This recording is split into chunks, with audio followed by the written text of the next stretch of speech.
बढ़ते आगे वक्त स्पिल मिड कैप स्टॉक्स का दो खास मेहमान कार्यक्रम में हो रहे हैं शामिल।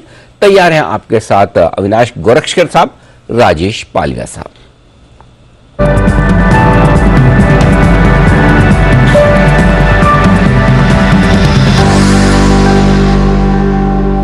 अविनाश जी सुप्रभात, करें शुरुआत सर, लॉन्ग टर्म पिक बताएं।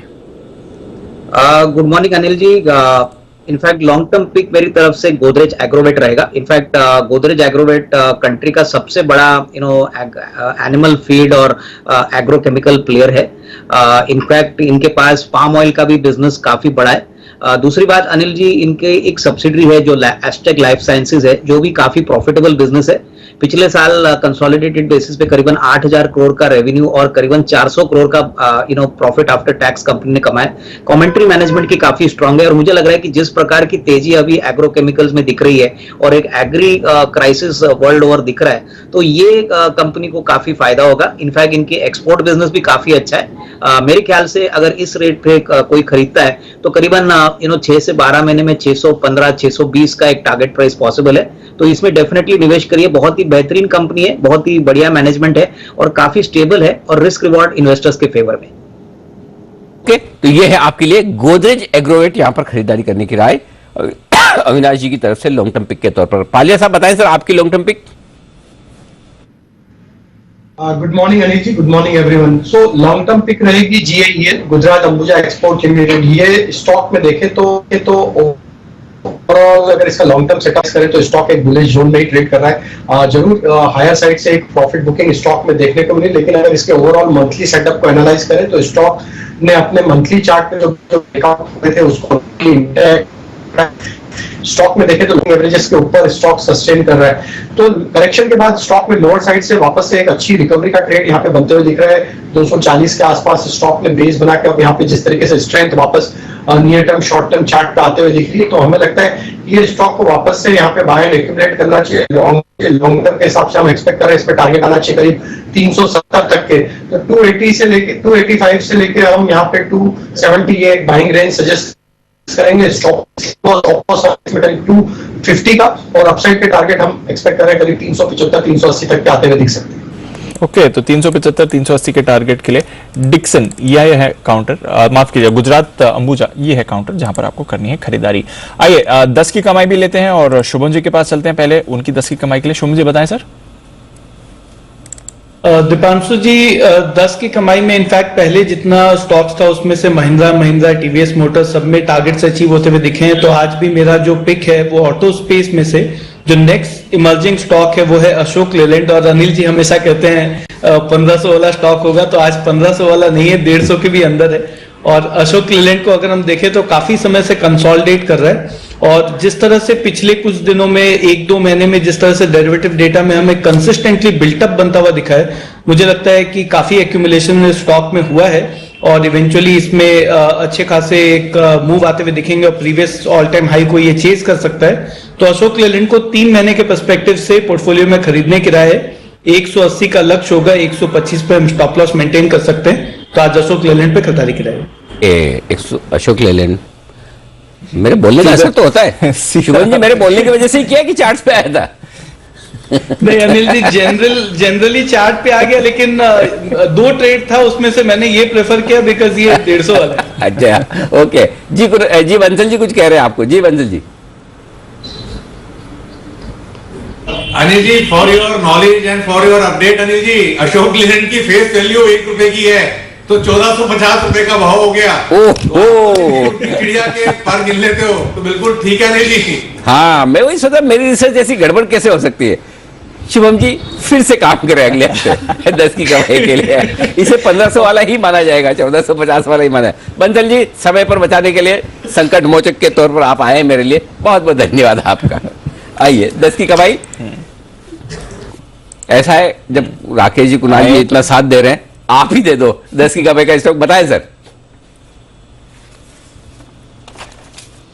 अनिल जी 10 की कमाई में मैंने और राकेश जी ने आज चुना है ICICI सिक्योरिटीज को। अभी स्टॉक में अनिल जी बड़ा भारी करेक्शन आया, 850 रुपए के आसपास का हाई था और वहां से घटकर अब ये 425-30 के आसपास चल रहा है, यानी कि 50% टॉप से करेक्ट हो चुका है। और इन स्तरों पर चार्ट पर यानी कि 400 के आसपास एक बहुत मजबूत सपोर्ट रीजन है जिसके अब ये बेहद करीब आ गया है। तो हमें लगता है कि इसमें अब ये स्टॉक काफी करेक्टेड है, यहां से वापस से एक रिबाउंड बनना चाहिए जो कि काफी सब्सटेंशियल हो सकता है परसेंटेज टर्म्स में। रिस्क रिवॉर्ड बहुत फेवरेबल है, तो इन स्तरों पर आईसीआईसीआई सिक्योरिटीज में हमारी खरीदारी की राय है मध्यम से लंबी अवधि के लिए। Over to Rakesh. अनिल जी, जैसे कुणाल जी ने बोला अच्छा सपोर्ट है, 400 एक अच्छा सपोर्ट है, डाउनसाइड कैप्ड है, इन स्तरों पर करेक्शन पर आईसीआईसीआई सिक्योरिटीज में निवेश की राय है और जो हमारे लक्ष्य हैं वो 620 630 के हैं, तो 620 630 के लक्ष्य के लिए आईसीआईसीआई सिक्योरिटीज में निवेश करें। 20,630 का टारगेट आईसीआईसीआई सिक्योरिटीज में करें खरीदारी 10 की कमाई के तौर पर। यह है राय आपके लिए कुणाल जी और राकेश जी की तरफ से। बहुत सारे लोग बोलते हैं ये 10 की कमाई में कुणाल जी राकेश जी स्टॉप लॉस ही नहीं देते। फिर मैंने उनको समझाया, मैंने कहा ये निवेश के लिहाज से इसे एक फंडामेंटल पिक के तौर पर देखिए, जैसे अविनाश जी नहीं देते ना हमारे, एग्जैक्ट वैसे ये भी नहीं देते हैं, ये ध्यान में रखिए। आइए, आज न्यूज पर व्यूज बहुत सारे हैं, बहुत सारे इसलिए है कि भाई जीएसटी में जो बदलाव हुआ है उसमें आपको इंडस्ट्री का व्यू क्या है वो समझ में आना चाहिए। तो अभी जल्दी से एक और न्यूज पर व्यूज की तरफ चलते हैं। डिक्सन टेक्नोलॉजी हमारे साथ कार्यक्रम में हो रहे हैं, टॉप मैनेजमेंट के साथ शामिल।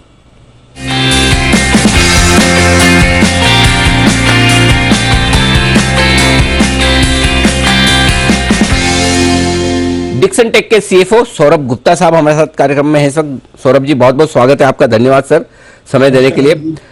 सबसे पहले आपसे पूछना चाहता हूं, जो एलईडी लाइट्स, लैंप्स और फिक्सचर, इस पर जीएसटी 12% से बढ़ाकर 18% कल करने का प्रस्ताव किया है जीएसटी काउंसिल ने। क्या आपके कोई प्रोडक्ट्स इस कैटेगरी में आते हैं सर? हाँ बिल्कुल, हम लोग इंडिया के one of the largest players हैं जो कि LED light, LED bulb, battens और डाउन लाइटर्स बनाते हैं जो कि इंडोर लाइटिंग प्रोडक्ट्स हैं, एलईडी लाइट्स हैं। तो हमारा डेफिनेटली हम इस कैटेगरी में आते हैं। तो जो भी जीएसटी बढ़ेगा सर आपको तो पास ऑन ही करना है, आपके ऐसे तो बैलेंस शीट पे कोई फर्क नहीं पड़ेगा सर प्रॉफिट पे?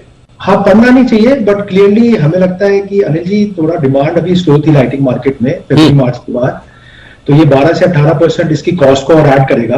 तो स्पेशली जब इंडस्ट्री नॉर्मलसी पे वापस आ रही थी तो ये एडिशनल कॉस्ट होगा, क्योंकि अल्टीमेटली हम लोग भी अपने प्रिंसिपल कस्टमर को पास ऑन करेंगे और प्रिंसिपल कस्टमर भी चाहेगा कि वो एंड रिटेल कस्टमर को पास ऑन करें, तो इससे डेफिनेटली कॉस्ट बढ़ेगी। और खासकर जब डिमांड थोड़ी स्लो थी तो इस पर थोड़ा सा इम्पैक्ट पड़ सकता है कंजम्पशन पे। इसका पॉजिटिव साइड हमारे लिए ये है कि ये हमारी कॉस्ट एक्यूमुलेट करता था, तो जो जीएसटी आउटपुट पे 12% था और इनपुट पे 18% था, जिसकी वजह से हमारा इन्वर्टेड ड्यूटी स्ट्रक्चर था और हमारा एक जीएसटी एक्यूमुलेट हो रहा था, तो हर महीने हमारा पैसा वर्किंग कैपिटल का ब्लॉक हो रहा था, तो वो अब रिलीज हो जाएगा, तो उससे कैश फ्लो की बेटरमेंट होगी। बट हमें देखना पड़ेगा कि इसका डिमांड पे क्या इम्पैक्ट पड़ता है, स्पेशली जब इंडस्ट्री ऑलरेडी थोड़ी स्लो थी लाइटिंग में लास्ट 3-4 महीने से। एक बार डिमांड साइड में रखते हैं सर। सौरभ जी, फिर इसका मतलब आपके लिए तो बढ़िया चीज है, अगर कैश फ्लो आपका बेहतर होगा तो थोड़ी आपकी फाइनेंस कॉस्ट कम होगी, मार्जिन सुधर सकते हैं? बिल्कुल बिल्कुल, पीबीटी मार्जिन जो कि इंटरेस्ट के बाद है, हमारी जो वर्किंग कैपिटल कॉस्ट आप लगाइए, महीने की 1.5 से 2 करोड़ का हमारा वर्किंग कैपिटल ब्लॉक होता था, तो 25 से 30 करोड़ साल का हो गया। उस पर जो भी इंटरेस्ट हमारा लगता था, क्योंकि रिफंड आने में हमेशा 2 से 3 महीने लगते थे, तो उतने आप रिफंड का कोई जरूरत नहीं पड़ेगा, क्योंकि इनपुट और आउटपुट पे दोनों पे 18% रहेगा। तो क्लियरली हमें ये cash flow point of view से बेटर होगा। अच्छा, थोड़े से वॉल्यूम को लेकर आप चिंता बता भी रहे हैं। वैसे तो आपकी कंपनी के, आपके स्टॉक के चाहने वाले बहुत हैं, लेकिन एक बड़ी एफआई है सर मॉर्गन स्टैनली, उन्होंने हाल ही में रिपोर्ट भी दी थी और उन्होंने टारगेट थोड़ा घटाया भी 2634 पर। उनका मेन चिंता का कारण यही था कि आपका जो लाइटिंग बिजनेस है वहां पर शायद वॉल्यूम्स थोड़े कम हो सकते हैं, तो डिमांड कम होने की वजह से। एक तो वो, उसके ऊपर से ये जीएसटी, कुछ अंदाजा दे सकता है कितना डिमांड कम हो सकता है, कितनी तकलीफ आ सकती है? अनिल जी, बड़ा मुश्किल है बताने के लिए। अच्छी बात यह है कि लाइटिंग प्रोडक्ट बहुत एक्सपेंसिव प्रोडक्ट नहीं है, अच्छा। लो कैटेगरी, लो टिकट साइज का प्रोडक्ट है। तो मेरे को लगता है कि अल्टीमेटली मार्केट इसको एब्जॉर्ब कर लेगी, बट हाँ शॉर्ट टर्म में सिंस डिमांड ऑलरेडी थोड़ी स्लो थी तो थोड़ा सा इम्पैक्ट रह सकता है, बट बड़ा मुश्किल है इसको क्वांटिफाई करना। बुक मेंटेन करते हैं कि लाइटिंग बिजनेस में, अगर मैं ये समझ लेता हूँ कि कितने ऑर्डर्स हैं अभी आपके हाथ में? लाइटिंग की हमें लग रहा था कि जो पुरानी इन्वेंट्री में थोड़ी चैनल में जो इन्वेंट्री थी वो ऑलमोस्ट लिक्विडेट हो गई है। तो हमने हिस्टोरिकली अगर आप देखें तो लाइटिंग हमने महीने का हमारा 150 करोड़ का टर्नओवर होता था जब नॉर्मल टाइम पे, अब हम ऑलरेडी 120-25 करोड़ के टर्नओवर पे आ गए हैं। तो हमें लगता है आगे और 2-3 महीनों में हम लोग अपने नॉर्मलाइज टर्नओवर पे चले जाएंगे। धन्यवाद सर। पूरी आपने बहुत अच्छे से एक्चुअली समझाया कि किस तरह से डिमांड पर थोड़ा असर पड़ेगा, किस तरह से आपकी वर्किंग कैपिटल रिक्वायरमेंट कम होगी और ओवरऑल क्या इंपैक्ट होने वाला है। सौरभ जी बहुत बहुत शुक्रिया, और आप एकदम शॉर्ट नोटिस पर ही आए हैं और आपने इंटरव्यू दिया। Thank you so much sir. Thank you ji. धन्यवाद सर। तो डिक्सन टॉप टेक्नोलॉजी का टॉप मैनेजमेंट बताता हुआ, ये इंटरेस्टिंग चीज है दीप, हर चीज के कुछ नुकसान और फायदे भी हैं। एग्जैक्टली ये जो पॉइंट पकड़ा वो मार्जिन वाला वो बढ़िया वो अच्छा पॉइंट है। चलिए तो बढ़िया है, कुछ फायदा भी होगा डिक्सन टेक को आगे चलते हुए। आइए बढ़ते हैं आगे। एसपीएल मिड कैप स्टॉक्स में 2 और पिक्स ले लेते हैं, पोजिशनल पिक्स, और उसके साथ साथ एक चीज और लेनी है, छोटा सा ब्रेक। तो ब्रेक के बाद positional pics.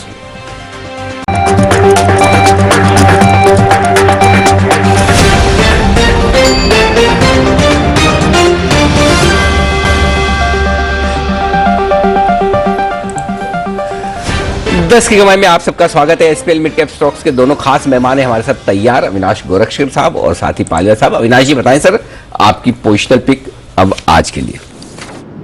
Anil ji, positional pick जो मैं देना चाहता हूं, कंपनी का नाम है एवरेस्ट कैंटो लिमिटेड। ये कंपनी इंडिया की सबसे बड़ी गैस सिलेंडर बनाने वाली कंपनी है। करीबन 12 लाख सिलेंडर सालाना बनाती है। मोस्ट इंपॉर्टेंटली काफी वेल जोग्राफिकली प्लेस्ड है। इनका एक यूनिट महाराष्ट्र में है, एक यूनिट गुजरात में है और 2 इंटरनेशनल यूनिट्स है, एक दुबई और यूएस में है। सबसे बड़ी बात, इनफैक्ट पिछले 2 साल से इन्होंने अपने बिजनेस में बहुत अच्छा टर्न अराउंड किया है। इस साल कंपनी ने करीबन 1700 करोड़ के टर्नओवर पे 25% का कामकाजी मुनाफा किया है, जो काफी बेहतरीन है, और नेट प्रॉफिट करीबन 265 करोड़ रिकॉर्ड किया है। सबसे बड़ी बात, सीएनजी बिजनेस पे इनका फोकस बहुत स्ट्रांग है। सीएनजी का बिजनेस काफी तेजी से बढ़ रहा है, ऑर्डर बुक भी अच्छी बढ़ रही है। प्लस ऑटोमोटिव सेक्टर में ये काफी डोमिनेंट है। इनफैक्ट ओवरऑल मार्केट शेयर अगर कहे तो करीबन 75% के ऊपर है, और ये बिजनेस बहुत कॉम्पिटिटिव है और बहुत ही डिफिकल्ट है स्केल अप करने के लिए। तो नया कंपटीशन इस बिजनेस में आने की उम्मीद बहुत कम है। करंट ईयर में हमको लग रहा है कि करीबन 29-30 रुपए की अर्निंग आएगी और विजिबिलिटी काफी अच्छी है। तो उस पॉइंट ऑफ व्यू से करंट प्राइस जो 175-177 है, एक बहुत ही बेहतरीन अपॉर्चुनिटी लग रही है। और अगर साल भर का नजरिया ले तो कम से कम 245-250 का एक शॉर्ट टर्म टारगेट मिल सकता है। तो ये मेरी तरफ से पोजिशनल आइडिया है। तो ये है आपके लिए पोजिशनल पिक के तौर पर एवरेस्ट कैंटो में खरीदारी करने की राय।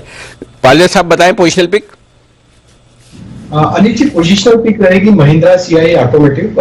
ये स्टॉक में अगर हम देखें तो पिछले दिनों में जो एक करेक्शन के बाद स्टॉक में जो रिकवरी बनी, इसने अब अपने एक मल्टीपल रेजिस्टेंस जोन के लेवल को यहाँ पे ब्रेकआउट करते हुए दिख रहा है। जिस तरीके से वीकली और डेली सेटअप बने हैं, स्टॉक ने अपने प्रीवियस स्विंग हाई को भी यहाँ पे क्रॉस करके उसके ऊपर क्लोज करते हुए दिख रहा है। तो हमें लगता है स्टॉक में जिस तरीके का ब्रेकआउट हुआ 230-34 के ऊपर, यहाँ पे हमें लगता है शॉर्ट टर्म में पोजिशनल बेसिस पे ये स्टॉक में टारगेट आ सकते हैं। करीब 300 रुपए तक के अपसाइड के टारगेट यहाँ आते हुए दिख सकते हैं। तो करंट लेवल से अगर कोई डिप मिलती टुवर्ड्स 230 तो भी इसको ऐड किया जा सकता है। स्टॉप लॉस यहाँ पे रखेंगे हम करीब 212 रुपए का, और अपसाइड के टारगेट हम एक्सपेक्ट कर रहे हैं इसमें पोजिशनल बेसिस पे 300 रुपए तक के। तो महिंद्रा सीआई ऑटोमोटिव को बाय करने की सलाह। महिंद्रा सीआई कल बड़े एक्शन में भी ये काउंटर आते हुए दिखा था। एमएनएम ऑलरेडी लाइफ हाई पर है, ऑटो एंसिलरीज में भी आप एक्शन देख रहे हैं, तो महिंद्रा सीआई खरीद कर चलें। पालविया साहब की पसंदीदा शेयर। आइए पोजिशनल पिक ली जाए, मुद्दत जी से लेते हैं उनकी पिक। मुद्दत जी बताएं सर, आपकी 10 की कमाई का स्टॉक।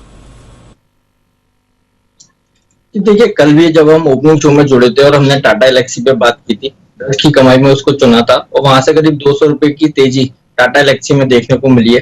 एक ऐसा ही काउंटर यहाँ पर बाय करके चलने की सलाह दे रहे हैं, जहां पर बड़ा अपसाइड मूव देखने को मिल सकता है।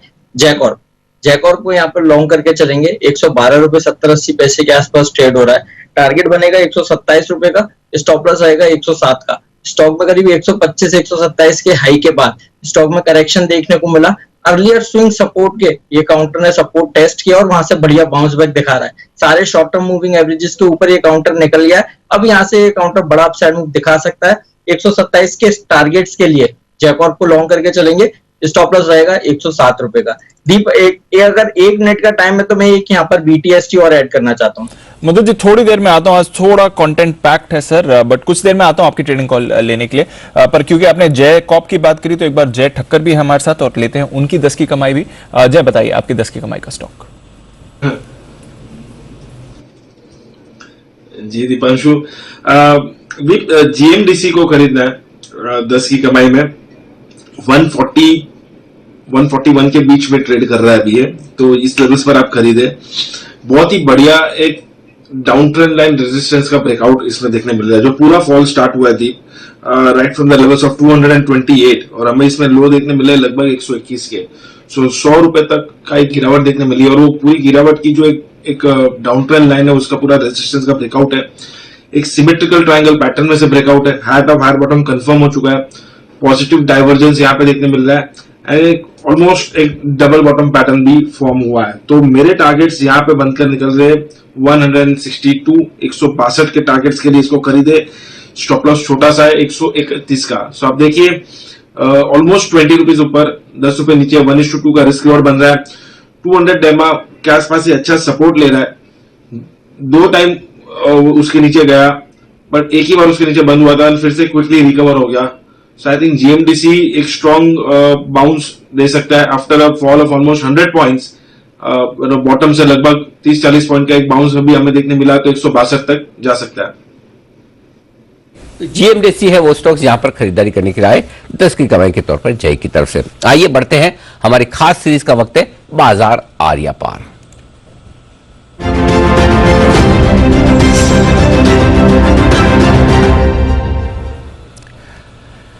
बाजार आर्या पार आज इस खास सीरीज में हमारे साथ कार्यक्रम में शामिल हो रहे हैं मैक्स लाइफ इंश्योरेंस के सीनियर डायरेक्टर और सीआईओ मीर वोरा साहब, जो भारतीय बाजारों पर ही नहीं दुनिया भर के बाजारों पर भी बड़ी गहरी पकड़ रखते हैं और जो दुनिया भर में माहौल बना हुआ है इस वक्त और जो बड़े रेसेशन की बातें कही जा रही है, एक बार मीर सर की एक डीप इंसाइट आपके लिए लाना जरूरी है। मीर सर बहुत बहुत स्वागत है आपका। धन्यवाद सर समय देने के लिए जी बिजनेस को।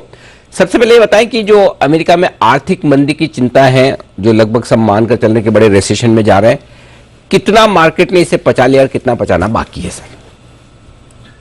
नमस्कार Anil ji, always a pleasure आपके चैनल पे आने का सर।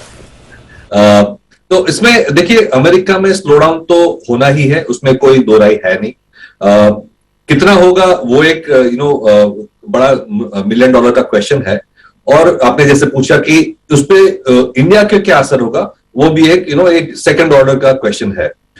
मैं ये कहूंगा कि देखिए इसमें एक पेसिमिस्टिक सिनेरियो हो सकती है और एक गोल्डीलॉक्स काइंड ऑफ सिनेरियो भी हो सकती है। गोल्डीलॉक्स सिनेरियो ये होगी कि यूएस की स्लो डाउन होगी सेकंड हाफ में, वो जो निश्चित है, लेकिन वो इतनी शार्प नहीं होगी कि 3-4 क्वार्टर तक रिसेशन में रहे। मे बी अगर 1 या 2 क्वार्टर तक जीरो ग्रोथ यूएस दिखाए तो मेरे ख्याल से मार्केट्स ने उसको काफी हद तक डिस्काउंट कर चुका है और अगर उससे बियॉन्ड हुआ तो ये नेगेटिव सिचुएशन होगी। यूएस के ये जो 0% काइंड ऑफ ग्रोथ सिनेरियो अगर होगा 1-2 क्वार्टर के लिए, तो उसमें क्या होगा कि कमोडिटी प्राइसेस, ऑयल प्राइसेस जो है वगैरह काफी मॉडरेट रहेंगी और इंडिया के लिए जो है ऑयल प्राइसेस और गोल्ड प्राइसेस और जो काफी सारी इंपोर्टेड फूड प्राइसेस है वो काफी अहम है, काफी इंपॉर्टेंट है, काफी अहम है। तो अगर ये गोल्डीलॉक्स सिनेरियो में एक या 2 क्वार्टर का स्लो डाउन यूएस में, कमोडिटी प्राइसेस अगर ऑयल खास करके करेक्ट होता है तो ये इंडिया के लिए काफी पॉजिटिव है, क्योंकि सबसे बड़ा जो अभी मुद्दा आरबीआई और गवर्नमेंट के मन में है वो इन्फ्लेशन का है। एक तरफ ग्रोथ धीरे धीरे करके आ रही है, रिकवरी पाथ है, लेकिन इन्फ्लेशन उसको खा रही है। तो अगर इन्फ्लेशन की वजह से आरबीआई को इंटरेस्ट रेट बढ़ाने का जबरदस्ती बढ़ाने का माहौल बनता है तो ये इंडियन इकोनॉमी के लिए नेगेटिव हो सकती है। लेकिन अगर कमोडिटी खासकर ऑयल प्राइसेस कंट्रोल में रहेंगे, नीचे आएंगे, तो फिर इतना प्रेशर नहीं रहेगा आरबीआई पे ब्याज की दर बढ़ाने के लिए। तो वो एक अच्छा सिनेरियो हो सकता है इंडिया के लिए, क्योंकि इनहेरेंटली हम अगर देखें तो पेंटअप डिमांड काफी है। अब कार में वेटिंग लिस्ट है, रूरल इकोनॉमी में भी जो रिवाइवल है हमें दिख रही है, ट्रैक्टर बिक रहे हैं, सर्विसेज खास करके एविएशन अगर देखें, एयरलाइंस में देखें, होटल में देखें, मॉल्स में देखें, तो एक जो कंजम्पशन की पेंटअप डिमांड है 2 साल की वो डेफिनेटली रिवाइवल पे है। बस ये हमें देखना है कि ग्लोबल सिचुएशन की वजह से इतना इंटरेस्ट रेट, ब्याज का दर इतना ना बढ़ जाए इंडिया में कि वो जो धीरे से रिकवरी आ रही है उसको डैमेज। ये इंटरेस्टिंग है, मंदी तो आना तय है अमेरिका में, लेकिन भारत के लिए उतनी रिस्क और उतने खतरे नहीं। हमारे यहाँ बेहतर है। हमारे यहाँ भी ब्याज दरें बढ़ना शुरू तो हो गई सर, 0.9%, 1% के आसपास बढ़ भी चुके हैं। रुपए की कमजोरी ये एक अभी नई चिंता आती है दिख रही है और कच्चा तेल नीचे नहीं आ रहा। इन दोनों फैक्टर्स को मिलाकर आप कैसे देखते हैं? तो रुपए की जो मंदी है वो तो बिकॉज ऑफ ट्रेड डेफिसिट है और ऑयल की वजह से है। और हमने ये भी देखा है कि क्योंकि यूएस में और यूरोप में इंटरेस्ट रेट्स बढ़ रहे हैं तो जो ग्लोबल एफआईआई पोर्टफोलियो फ्लोज थे वो भी स्लो डाउन हुए। इनफैक्ट काफी महीनों से हम नेगेटिव सेलिंग देख रहे हैं एफआईआई की। तो करेंसी का थोड़ा वीक होना तो नेचुरल है, उसमें इतनी बड़ी चिंता की बात नहीं है। और आरबीआई, मुझे नहीं लगता है कि आरबीआई रुपये को एक लेवल पे कंट्रोल करेगी। आरबीआई ये करेगी कि जो वोलेटिलिटी है, अगर डिप्रिशिएट होना है, रुपये को वीक होना है, तो धीरे धीरे करके होने देंगे, एक झटके में नहीं होने देंगे। मेरे ख्याल से इस तरह से नॉर्मल एडजस्टमेंट वोलेटिलिटी की कंट्रोल करके अगर होगी तो इतना प्रॉब्लम नहीं होना चाहिए रुपये में। क्योंकि देखिए, हमें नेट तो ट्रेड डेफिसिट कम करना ही है, और उसके लिए हम स्ट्रॉन्ग करेंसी तो रख नहीं सकते, क्योंकि फिर एक्सपोर्ट्स में प्रॉब्लम होती है, और मैन्युफैक्चरिंग एक बहुत बड़ा थ्रस्ट है, आत्मनिर्भर भारत है, तो इंपोर्ट सब्स्टिट्यूशन और एक्सपोर्ट्स को बढ़ाना बहुत जरूरी है। तो उसके लिए करेंसी को स्टेबल रखना या माइल्ड डिप्रिशिएशन कोई बुरी बात नहीं है। अनकंट्रोल्ड मूवमेंट्स नहीं होनी चाहिए करेंसी में, अदरवाइज कंट्रोल्ड अगर जो मूवमेंट है करेंसी की, तो मेरे ख्याल से कोई बड़ी चिंता की बात नहीं है। तो अनाप शनाप तेजी से गिरे भी ना, अनाप शनाप तेजी से बढ़े भी ना, ये ज्यादा जरूरी, करेंसी के लिए स्टेबल होना ज्यादा जरूरी। अब आप कह रहे थे कि हिंदुस्तान थोड़ा बेहतर है दुनिया भर के मुकाबले में, हमारे यहाँ डिमांड अच्छी है, ग्रोथ अच्छी है, तो फिर अगर किसी को निवेश करना है तो कहाँ करना चाहिए? क्या फिर हमारे यहाँ से जुड़े हुए सेक्टर और कंपनियां वो बेहतर है? आपकी राय क्या होगी सर? बिल्कुल, जो हमने पिछले 3 से 6 महीने में स्ट्रेटेजी में थोड़ा चेंज किया है। जब से कोविड शुरू है तब से हम एक्सपोर्टर्स, खास करके सॉफ्टवेयर कंपनीज है, फार्मास्यूटिकल्स हैं, बहुत ऑटो एंसिलरीज हैं जो एक्सपोर्ट करती हैं, उस पे हम ज्यादा बुलिश थे। लेकिन लास्ट 3 से 6 महीने में हमें लग रहा है कि जो बेस्ट ऑफ ग्लोबल ग्रोथ है, बेस्ट ऑफ यूएस की जो ग्रोथ है, वो अब हो चुकी है। अब इंडिया की रिलेटिव ग्रोथ बेटर रहेगी, क्योंकि यूएस में स्टिमुलस बहुत ज्यादा हुआ था, इसकी वजह से डिमांड बहुत ज्यादा बढ़ी थी, लेकिन वो अब तो कम हो रहा है और विड्रॉ हो रहा है, आपने देखा है। तो यूएस की और global growth best is over, India का I think the best is yet to come. और जैसे हमने डिस्कस किया, जो इनिशियल साइंस है वो तो अच्छी है, unless there is some big global factor. तो डोमेस्टिक सेगमेंट्स में डोमेस्टिक कंजम्पशन है, डिस्क्रिशनरी खासकर ऑटो है, इवन एफएमसीजी है, इंडस्ट्रियल्स हैं, प्राइवेट सेक्टर कैपिटल एक्सपेंडिचर है, ये जो थीम्स है वो काफी स्ट्रांग है मेरे ख्याल से, और वैल्यूएशंस इतने महंगे नहीं है इस सेगमेंट्स में। तो डोमेस्टिक कंजम्पशन, डोमेस्टिक जो इन्वेस्टमेंट्स को लग के है थीम, एंड ऑफ कोर्स ये दोनों को सपोर्ट करता है फाइनेंशियल्स, बैंकिंग सेक्टर, तो फाइनेंशियल्स पे भी हम ज्यादा फोकस कर रहे हैं। तो overall theme domestic is better than global sectors. बिल्कुल, तो डोमेस्टिक थीम थोड़ी सी बेहतर है आपके लिए ग्लोबल सेक्टर्स के मुकाबले में। कुछ राय में आपसे कमोडिटी स्टॉक्स पर भी लेना चाहता हूं, चूंकि मेटल्स, कमोडिटी स्टॉक्स काफी गिरे हुए हैं।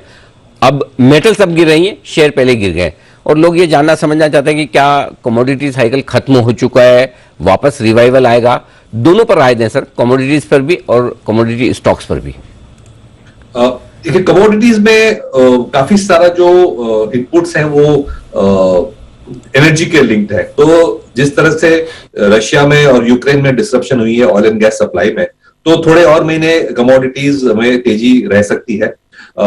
दूसरी जो वीकनेस का कारण था, एक चाइना का जो लॉकडाउन हुआ था, बहुत स्ट्रिंजेंट लॉकडाउन हुआ था 2-3 महीने, वो अब खुल रहा है, तो चाइना इकोनॉमी भी जो है वापस आ रही है। तो मेरे ख्याल से जो शार्प करेक्शन हमने कमोडिटीज में देखा है, शायद ओवरडन है, और कमोडिटी स्टॉक्स में भी उससे ज्यादा करेक्शन हो चुका है। तो मेरे ख्याल से ये लेवल से commodity stocks are looking okay. मुझे नहीं लगता कि इससे ज्यादा मंदी होनी चाहिए। ये बहुत अच्छी बात है। अच्छा सर, अब फाइनली ये सलाह लेना चाहता हूं हमारे दर्शकों के लिए कि क्या आप पैसा लगाने का वक्त आ गया है, या फिर अमेरिका के रिसेशन को देखते हुए, एफआईज की बिकवाली को देखते हुए इंतजार करें?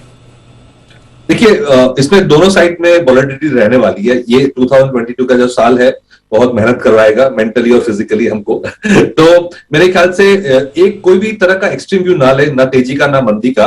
और जब भी लगता है कि बाजार या कोई स्पेसिफिक स्टॉक या सेगमेंट में कुछ ज्यादा ही तेजी या ज्यादा ही मंदी हो चुकी है, तो उस तरह से एक्शन लेनी चाहिए। फॉर एग्जाम्पल, 3 महीने पहले तक हमें लग रहा था कि मिड कैप आईटी स्टॉक्स बहुत ज्यादा हॉट है, लेकिन सडनली थोड़ा माहौल चेंज हुआ तो ऑलमोस्ट 40% डाउन हो गए सब स्टॉक्स। अब 40% डाउन में कितना नेगेटिव ऑलरेडी प्राइस में है वो हमें देखना है। मेटल स्टॉक हमने डिस्कस किया, ऑलमोस्ट जो बड़े बड़े 1-2 स्टॉक्स है वो ऑलमोस्ट 45-50% डाउन हो गए 2 महीने में, तो कितना ओवरडन है। तो मेरे ख्याल से इस तरह की स्ट्रेटेजिक और टेक्निकल अपॉर्चुनिटीज आती ही रहेंगी बोथ बाइंग एंड सेलिंग में। मेरे ख्याल से दुनिया बंद हो जाएगी वैसा भी व्यू नहीं लेना चाहिए, और घोर तेजी हो जाएगी वैसा भी व्यू नहीं लेना चाहिए। स्टॉक और सेक्टर स्पेसिफिक अपॉर्चुनिटीज मेरे ख्याल से एक्सप्लोर करती रहनी चाहिए। बहुत ही सही कहा सर आपने कि न एक्सट्रीम बुलिश रहे, न एक्सट्रीम बेरिश रहे, रियलिस्टिक रहे। तो मतलब मूड माहौल के हिसाब से जब बहुत तेजी का माहौल दिखे तो थोड़ा हल्का हो जाए, और जब बहुत मंदी का माहौल दिखे तो खरीदारी करें। बहुत बहुत धन्यवाद सर समय देने के लिए, और बहुत क्रिस्टल क्लियर आपने अच्छे से हमारे दर्शकों को समझाया बाजार के बारे में। धन्यवाद, थैंक यू सर। ये थे Mir Vora sir, global markets पर और हमारे दोनों मार्केट्स पर गहरी पकड़ रखने वाले। बढ़ते आगे, वक्त है शॉर्ट टर्म पिक्स का। अविनाश सर बताएंगे हमें एसपीएल मिड कैप स्टॉक्स में आज के लिए उनकी पसंद का शॉर्ट टर्म स्टॉक। बताएं सर। अनिल जी, जो शॉर्ट टर्म पिक है वो कंपनी का नाम है पीएसपी प्रोजेक्ट्स लिमिटेड। ये एक कंस्ट्रक्शन कंपनी है जो गुजरात बेस्ड है।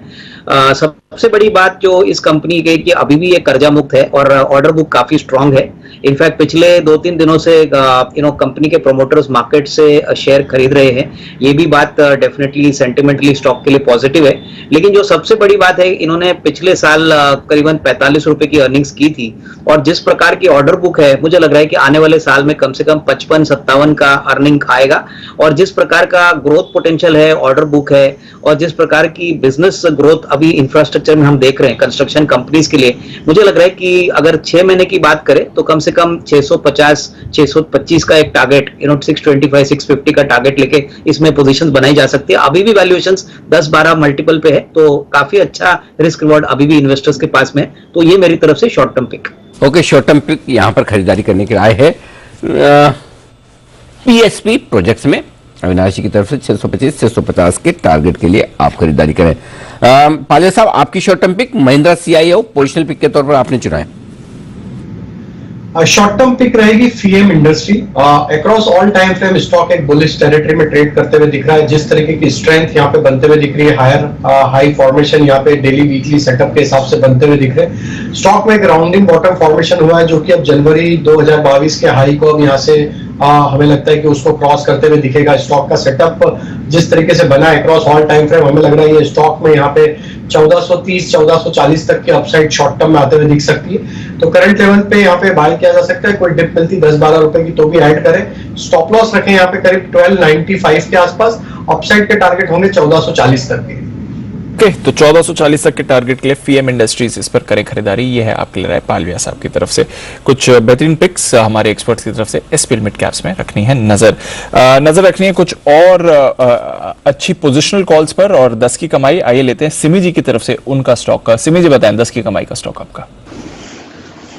दीपांशु, 10 की कमाई का स्टॉक का तो बताएंगे, उससे पहले मैं सुबह का जो पिक ऑफ द डे था उसका अपडेट देना चाहूंगी। जमुना ऑटो मेरा सेकंड टारगेट भी हिट हो चुका है और आप लोग ने अभी भी मेरा स्टंप नहीं लगाया है कि इसका टारगेट हिट हो गया है, तो ये मैं बता देना था। और मुझे टारगेट्स भी अपग्रेड करना था। 129-130 का नेक्स्ट टारगेट होगा। सिमी जी, किसने नहीं लगाया? दीप ने नहीं लगाया? आपने दीप को बोला था स्टूडियो में, किसी को बोला? किसने नहीं लगाया? मुझे बताओ, मैं जरा स्ट्रिक्ट एक्शन लेना चाहता हूँ।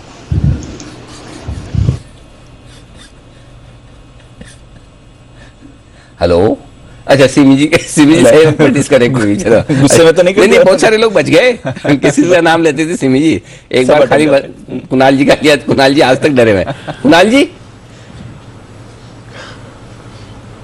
जी हाँ, सिमी जी कनेक्ट हो गई है। अच्छा सिमी जी, आप सुन पाई, मेरी बात सुन पाई थी या नहीं सुन पाई थी? नहीं सुन पाई थी। अच्छा मुझे बताइए, ये आपने कहा कि आपका टारगेट हिट हो गया, किसने स्टैम्प नहीं लगाया? बताइए किसने नहीं लगाया? दीप ने नहीं लगाया? स्टूडियो में से किसने नहीं लगाया? दीप ने नहीं लगाया। दीप सभी का लगाता है और आज देखा ही नहीं मेरा जमुना ऑटो का स्टैम्प हिट हो, मतलब टारगेट हिट हो गया है, इसलिए मैंने दीप को बताया है। दीप ऑल द बेस्ट। कुणाल जी से अब ट्रेनिंग लेनी पड़ेगी कैसे। देखिए अनिल जी, मार्केट का मूड इतना खराब है, इसके बावजूद भी हम लोग सारे एनालिस्ट सारे हम लोग बाई कॉल से दिए हैं कि मार्केट को होल्ड करें और हम लोग का स्टॉक्स भी चला है। कल का भी जो भी हम लोग बीटीएसटी दिए थे वो भी सारे चल गए। इसके बावजूद भी आप लोग मतलब एक्नॉलेज नहीं कर रहे। आप लोगों में भी आ जाता। दीप अच्छा, बंसल जी कुछ दीप को एडवाइस देना चाहते हैं। जी बंसल जी। मैं अनिल जी दीप को नहीं, मैं सिमी जी को बोलना चाह रहा हूँ। सिमी जी देखिए, एक बार बोलने से नहीं होता है, 2-3 बार बोलना पड़ता है जी। बिना मार्केट में कुछ मिलता नहीं है। एक तो अनिल जी मुझे लगता है सिमी जी ऐसा सोचती है कि अपने आप टारगेट अचीव की स्टैम्प लग जाएगी। अनिल जी बिना रोड तो बच्चे को भी कुछ नहीं मिलता। अनिल जी 2-3 बार बोलते हैं सिमी जी, हम भी 2-3 बार बोलते हैं दीप को, तब जाके टारगेट की स्टैम्प लगती है। वो एक्चुअली आप बोले लोग तब तो लगेगी। ऑफ एयर बोल देते हैं ना, वो तो हमें सुना ही नहीं देता है। मैंने सोचा कि आप लोगों को ज्यादा फेवर मिलता है, हाँ। आप लोग कुणाल जी और आपको, इसलिए मैंने सोचा कि शायद राकेश कुणाल को ये लोग देखते हैं। चलो, हम लोग कैलकाटा में मुझे नहीं देखता है कोई, इसलिए मैंने 4-5 बार रिमाइंडर दे दिया। तो सिमी जी आज अच्छा, तो गलत फहमी अब दूर हो गई दस आपकी। की कमाई का कुणाल जी राकेश जी को फेवर नहीं मिलता, उनको तो 3-3 बार बोलना पड़ता है, आप तो एक ही बार आपने बोले। तो एक ही बार हाँ। कर लिया। अच्छा, अब बताइए आपकी 10 की कमाई का शेयर जी। देखिए 10 की कमाई के लिए मैंने चूज किया है रिलायंस इंडस्ट्रियल इंफ्रा। ये स्टॉक ऐसा है कि जैसे जब मैंने स्टॉक दिया है, रेकमेंड किया है, सभी टाइम पर ये स्टॉक चला है। और यहाँ पे भी मुझे लगता है कि बहुत बड़ा सा कल एक ब्रेकआउट आया था। कल 200 डेमा का सपोर्ट को क्रॉस करके ये स्टॉक सस्टेन किया था। यहाँ से मिनिमम टारगेट 900-920 का आता है, तो 900-920 का मिनिमम टारगेट के लिए RIIL को खरीदना है। 10 की कमाई का स्टॉक इतना छोटा सा टारगेट से चलेगा नहीं, तो 920 के ऊपर का भी टारगेट्स मैं दे देती हूँ। 950, 965 सेम जगह पे ये स्टॉक वापस गैप छोड़ के आया था पहले, तो वो टारगेट्स भी हासिल होगा, गैप फिलअप हो जाएगा। करंट लेवल पर खरीदिए 840 का स्टॉप लॉस के साथ। पहला टारगेट 900, उससे पहले कोई टारगेट नहीं होता है। 900 क्रॉस जब हो जाएगा तब सारे छोटा छोटा मतलब जो मूविंग एवरेजेस है क्रॉस हो जाएगा, उसके बाद 920 और उसके बाद 950, 65, तो सारे टारगेट्स 1 से 1.5 महीने में आ जाएगा। 840 का स्टॉप लॉस होगा। हाँ, 840 के स्टॉप लॉस के साथ RIIL में खरीदारी करने की राय।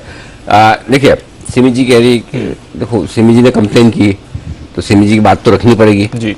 सिमी जी तो हमारी पैनल की एस्टीम्ड एक्सपर्ट है, तो उनको तो मना नहीं कर सकता, ठीक है। अच्छा, दीप को भी बुरा नहीं लगना चाहिए कि दीप के ऊपर आरोप लगाए कि टारगेट नहीं लगा। कल को दीप बोले मैं तो शो नहीं करूंगा, तो ऐसा करते हैं, एक रास्ता निकालते हैं बीच वाला। जैसे सिमी जी ने अभी बोला कि RIIL में जब भी करते टारगेट हिट हो ही जाता, सिमी जी पहले ही लगा देते आपका टारगेट हिट हो तो जाएगी आगे पीछे, ठीक है, एडवांस में लगा दिया। नहीं, एडवांस में लगाने से उतना मजा नहीं आता है अनिल जी। मैं थोड़ी बच्चा हूँ कि आप ऐसे करेंगे। एडवांस में मत लगाइए, उसमें मजा नहीं आएगा। जब टारगेट्स अगर हिट होगा ना, तब मुझको कॉल करके फिर वापस रिमाइंडर दे दीजिएगा। क्लोजिंग शो के आसपास अगर टारगेट हिट हो जाएगा तो बता दीजिएगा। मैं न्यूज रूम में हूं ना, तो मैं उसी समय ऑन एयर आके बोलूंगा बात क्या है, जब भी आपका टारगेट हिट होगा दीप भागकर स्टूडियो में आएंगे और बताएंगे टारगेट हिट हो चुका है। फिलहाल तो सिमी जी आप हिट हैं, इसमें कोई डाउट नहीं, टारगेट तो आगे पीछे होते रहेंगे, बिल्कुल हो ही जाएंगे। आइए, तो सिमी जी की तरफ से 10 की कमाई में RIIL खरीदारी करने की राय। आइए बढ़ते आगे, और अब वक्त है न्यूज पर व्यूज सेगमेंट का। आज का आखिरी है तीसरा और आखिरी है। एक्रिसिल लिमिटेड, करते हैं इस कंपनी से मुलाकात।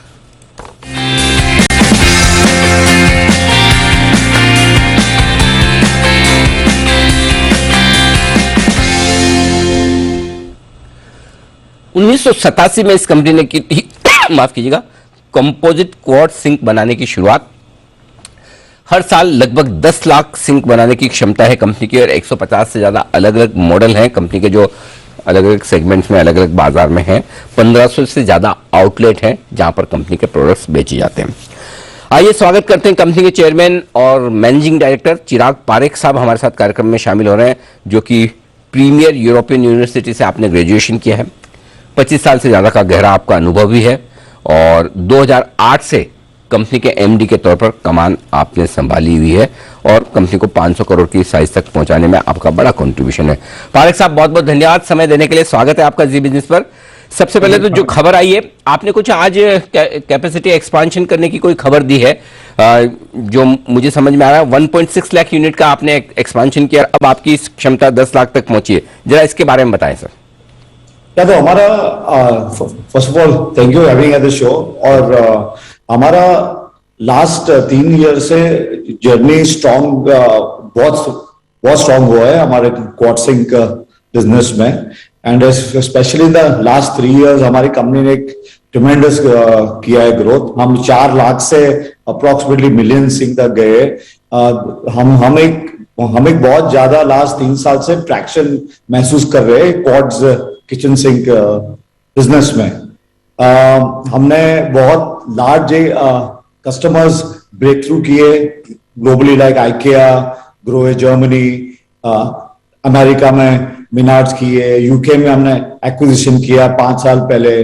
ग्लोबली अभी हम 55 कंट्रीज में एक्सपोर्ट कर। इंडिया में हमने बहुत तेजी के रफ्तार से अभी डीलर एक्सपेंशन प्लान किया, तो उससे ज्यादा बहुत क्वाड सिंक में ट्रैक्शन हुआ है. That's one, because of the geographic expansion and customer base expansion. Number two, जो क्वाड सिंक की जो फ्लेवर है, आप जानते होंगे कि 20 साल पहले लोग कल्चर मार्बल और नेचुरल मार्बल यूज करते थे, लेकिन अभी ज्यादा से ज्यादातर लोग ग्लोबली और इंडिया में क्वाड्स सर्फेसेस यूज कर रहे हैं और उसके साथ मैचिंग क्वाड सिंक चाहिए. तो दैट्स व्हाई अभी क्वाड्स का जो क्वाड्स एक प्रीमियम प्रोडक्ट कंज्यूमर के माइंड में है, बहुत बेहतरीन प्रोडक्ट है. And that is what the new this is a new age sink. तो सर ये वही है ना, जो मतलब किचन में जनरल प्लेटफॉर्म के ऊपर या तो आप मार्बल लगा लीजिए या फिर ये जो कोर्स वाला जो होता है, जो मेंटेनेंस फ्री है, आराम से कुछ नुकसान नहीं होता है, वही प्रोडक्ट आप बनाते हैं, राइट सर? हाँ जी, वही है. एग्जैक्टली. ओके. अच्छा सर, ये बताइए दूसरी चीज, अभी आपने 22 जून को एक अनाउंसमेंट किया था कि आइकिया को जो आप सप्लाई करते हैं लगभग दुगुनी हो चुकी है, वहां से डिमांड बड़ी स्ट्रांग है. ये डिमांड कहाँ से आ रही है सर? क्या इंडिया से है या बाहर से, यूरोप, अमेरिका से, कहाँ से? कुछ इसके बारे में अंदाजा दीजिए. या श्योर. सो हमने आइकिया का टाइप कुछ साल पहले किया था. ओके. और हमको identify one of the key suppliers IKEA. I think we are probably ये 3 में से एक है अभी, और हम बहुत तेजी की रफ्तार की तरह मार्केट शेयर कैप्चर कर रहे हैं, बिकॉज आइकिया का जो हमने प्रोडक्ट्स अभी जो टाइप किया है वो ग्लोबल आइकिया के लिए, सिर्फ इंडिया के लिए नहीं है. और ज्यादा से ज्यादा फोकस एशिया साइड और middle east side and eastern Europe side से हुआ है. दैट्स व्हाई हमारा जो स्केल है जो क्वाड सिंक बनने का आइकिया बहुत अच्छा है. हमने जो टेक्नोलॉजी इन्वेंट किया है स्पेशली ब्लैक सिंक्स में, जो हमारा अभी भी कस्टमर मानते हैं कि हमारी ब्लैक सिंक्स जो क्वाड्स की है वो एकदम अमेजिंग क्वालिटी की है. और उसके साथ जो हमने प्राइस एडवांटेज आइकिया को दिया है, तो उसके हिसाब से हमको आइकिया को हमारे सिंक के, हमारे बिजनेस के साथ बहुत सक्सेस मिला है.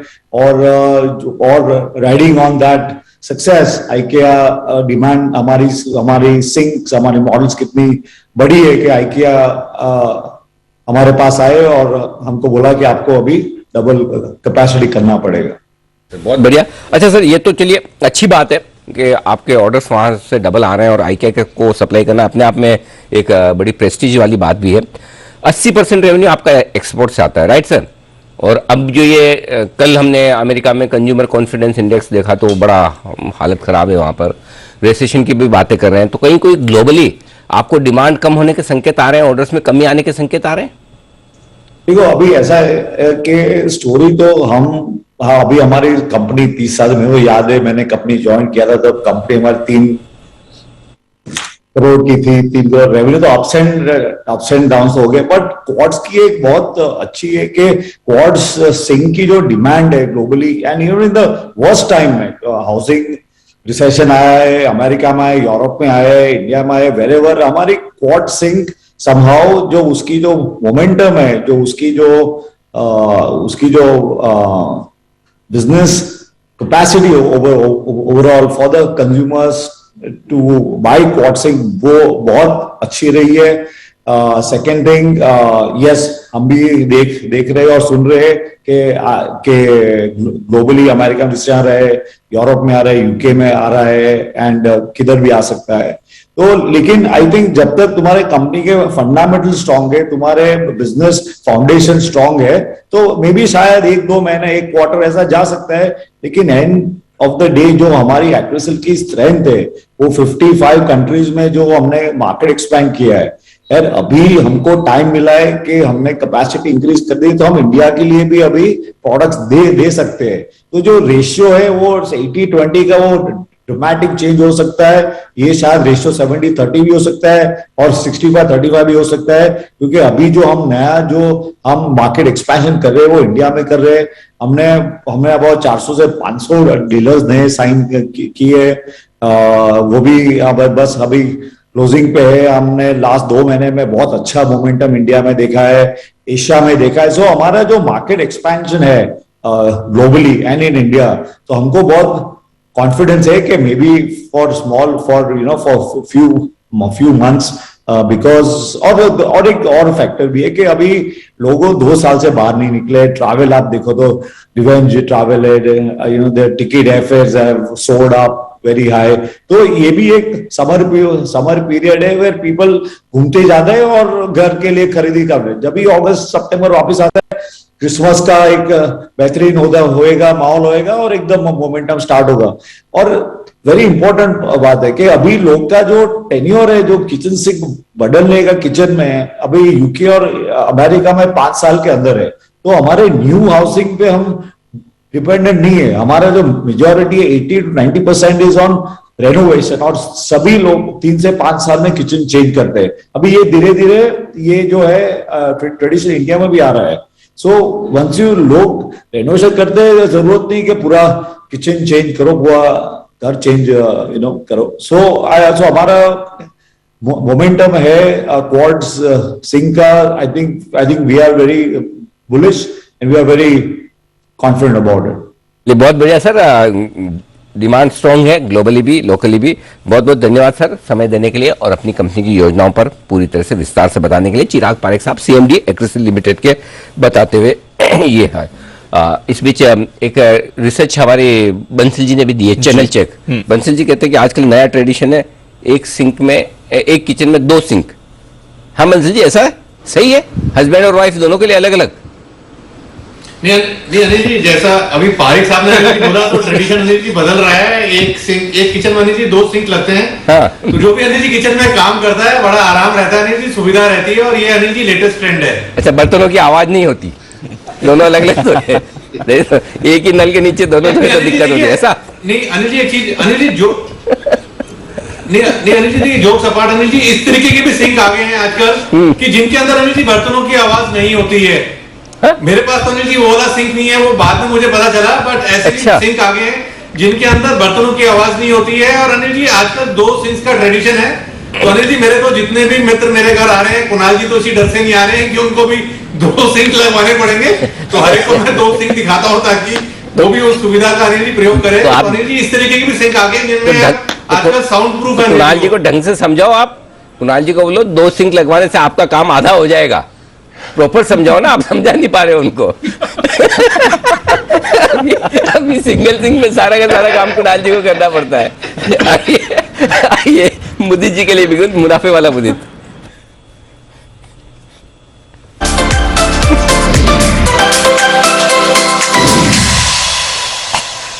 तो जिस 1 मिनट की डिमांड मुदित जी आपने की थी दीप से, अब आ गया है वो मिनट. बताएं सर. जी शुक्रिया अनिल जी. देखिए सबसे पहले तो सिमी जी को थैंक्स बोलूंगा. वो RIIL का मैम ने कॉल दिया और उसके बाद जैकॉर्प में भी मूवमेंट आया है. तो सिमी जी thank you so much.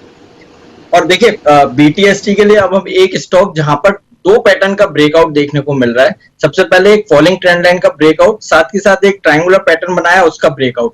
Bye करके चलना है GAIL, gas authority of India limited. 138 रुपए CMP है, स्पॉट के लेवल है. आजकल ये पहला टारगेट होगा 142 रुपए का, दूसरा टारगेट बनेगा 144 का, स्टॉप लॉस रहेगा 136 का. जिस तरह के स्ट्रक्चर बने हैं एक अपसाइड मूव यहाँ से देखने को मिलेगा. साथ के साथ जिस फ्रेश लॉन्ग बिल्डअप बनते हुए नजर आए हैं. और अगर हम बात करें जून सीरीज में तो करीब करीब 150 तक का राइटर यहाँ पर ट्रैप होता हुआ नजर आया है. तो ये सारी चीज को देख के हमें लगता है एक बढ़िया बाउंस बैक यहाँ से देखने को मिल सकता है. 142 144 के टारगेट्स के लिए गेल को लॉन्ग करके चलेंगे. स्टॉप लॉस रहेगा 136 का. ओके 136 के स्टॉप लॉस के साथ 142 144 सिमी जी का है. सिमी जी देखिए, आपका खौफ, आपने RIL दिया था और उसके इन्होंने जय दिया था, जयकॉप. उसके बावजूद जयकॉप वाला आदमी भी आपको थैंक यू बोल रहा है. इससे ज्यादा मतलब डर हो नहीं सकता. पता चला कि मेरा जयकॉप बढ़ गया, कल सिमी जी बोलेंगे मेरे IIL की वजह से आपका जयकॉप बढ़ा है. आपने नहीं बोला, इसलिए पहले से लेकर मुझे डर के मारे में आपको थैंक यू बोल दिया. आइए बिना बिगुल के जय ठक्कर दे रहे हैं आपको एक और कॉल. जय का जैकपॉट. जय बताइए. जी अनिल जी, JK सीमेंट खरीदने की सलाह है, बट जुलाई सीरीज 2090 पर ये ट्रेड कर रहा है, इसको खरीदे. सभी सीमेंट स्टॉक्स में हमें अच्छा मोमेंटम देखने मिल रहा है, चाहे वो अल्ट्राटेक हो, ACC, अंबुजा अनिल जी, और रामको सीमेंट जो मैंने दिया था कुछ दिनों पहले, वहां पे टारगेट हासिल हुआ है. तो सीमेंट स्टॉक्स में बाउंस अच्छा है. इनफैक्ट आज अग्निया सीमेंट्स में भी एक अच्छा मूव देखने मिल रहा है. JK सीमेंट्स काफी ओवरसोल्ड है. 2300 तक के टारगेट्स अनिल जी यहाँ पे बन रहे हैं। दो टारगेट्स दूंगा, पहला तो 2300 और दूसरा है 2420 का। जबरदस्त ओवरसोल्ड है। मोमेंटम इंडिकेटर्स में बहुत ही एक बढ़िया पॉजिटिव डाइवर्जेंस यहाँ पे देखने मिल रहा है। और वीकली मंथली चार्ट पर अगर मैं देख रहा हूं तो क्लियरली एक इंपल्स मूव खत्म हो चुका है, that is a 5 wave declining structure, और एक बेस पैटर्न, एक छोटा सा राउंडिंग बॉटम पैटर्न फॉर्म हो रहा है जिसमें से ब्रेकआउट में एंटिसिपेट कर रहा हूं ऊपर की तरफ। सो 2300 2420 ये दो टारगेट्स के लिए आप खरीदे जेके सीमेंट फ्यूचर्स जुलाई सीरीज का। यहाँ पे आपको स्टॉप लॉस डाउन साइड पे प्लेस करना होगा अनिल जी एट 2000। तो यहाँ पे आप रिस्क की ओर देखें, बहुत ही बढ़िया बन रहा है, 1:2 1:3 जुलाई सीरीज जेके सीमेंट बाय करके चले। ओके, तो ये है आपके लिए जेके सीमेंट का जुलाई फ्यूचर खरीदारी करने के लिए 2300 और 2420 के टारगेट के लिए करनी है खरीदारी। धन्यवाद आप सभी का, कुणाल जी, राकेश जी, वागले साहब और साथ ही साथ जय ठक्कर साहब, मुदित जी, पालिया साहब, अविनाश जी और सिमी मैम। सिमी जी आपका बहुत बहुत धन्यवाद मेरी तरफ से भी, और दीप की तरफ, दीप तो हाथ भी जोड़ रहे हैं, स्पेशली हाथ जोड़ते हुए धन्यवाद आपको दे रहे हैं, बहुत बहुत धन्यवाद। दोपहर के शो में आप सबसे फिर होगी मुलाकात। मुझे और दीप को इजाजत दीजिए, देश के प्रति सम्मान के साथ करेंगे हम शो का समापन। जय हिंद।